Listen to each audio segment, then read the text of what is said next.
So mga tol, alam na nga po ng karamihan na tuloy na po ang laban ni former 3 Division World Champion General Casimero versus Luis Neri sa Japan sa June 6 matapos pong opisyal na i-announce ng promoter na si Koki Kameda kahapon na tuloy na ang laban sa Aichi, Japan. Subalit nalaman po natin mga tol na halos tumulo na ang luwa ni Koki Kameda habang nagsasalita siya. Malaking problema po kasi ang pinagdaanan niya. Sinabi ni Koki Kameda na yan na daw ang pinakamalaking krisis na naranasan niya sa buong buhay niya. Sobrang desperate situation at hindi daw siya makatulog sa mga nakalipas na araw. Na-cancel ang boxing event sa Kyrgyzstan at hindi alam kung matutuloy ang laban sa June 6 sa Japan. At yun nga, bigla daw nagkaroon ng pag-asa dahil kay Susumu Fujita ng chairman ng cyber agent na nagbigay ng suporta sa kanya. Pati na din ang Abema TV at dyan nga po biglang naging emosyonal si Koki Kameda mga tol. Namumula na yung mga mata niya at halos tumulo na ang luha. Nahihirapan din magsalita si Koki Kameda mga tol. Makikita mga tol na nanginginig yung boses niya at pinipigil talaga niyang hindi umiyak.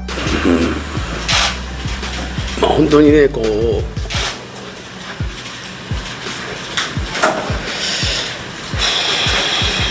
Sobrang hirap nga daw na naging sitwasyon ni Kameda mga tol, lalo pat kumalas daw sa kanya yung partnership niyang Los Bomo. At dahil wala na yung Los Bomo mga tol, pinalitan na po nila ang kanilang pangalan ng promotion. Ginawa na po nilang 3-150 fight. Sa kabilang banda naman mga tol, nagsalita na po ang referee sa laban ni Alexander Usyk versus Rico Verhoeven, kung saan nasangkot po sa controversial ang referee na si Mark Lyson sa paghinto niya ng laban sa round 11. Marami po kasi ang nagsasabi mga tol na nagbell na bago uhinto nitong referee yung laban. So ayon po sa referee mga tol, hindi daw niya narinig na tumunog yung bell at kaya daw hininto niya yung laban para protektahan daw yung fighter.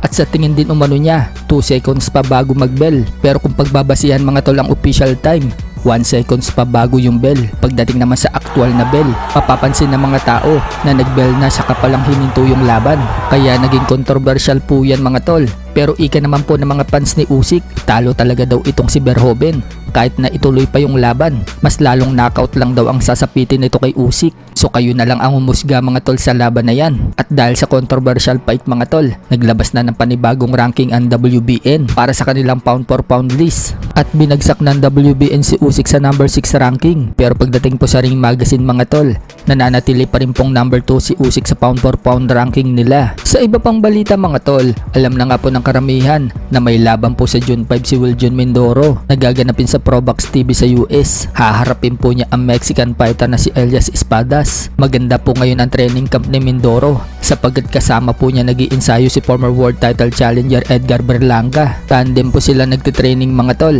Magandang pagkakataon po yan para kay Mindoro na makasama po niya itong high level boxer at marami siyang matututunan dyan at para paghandaan ang kanyang paparating na laban.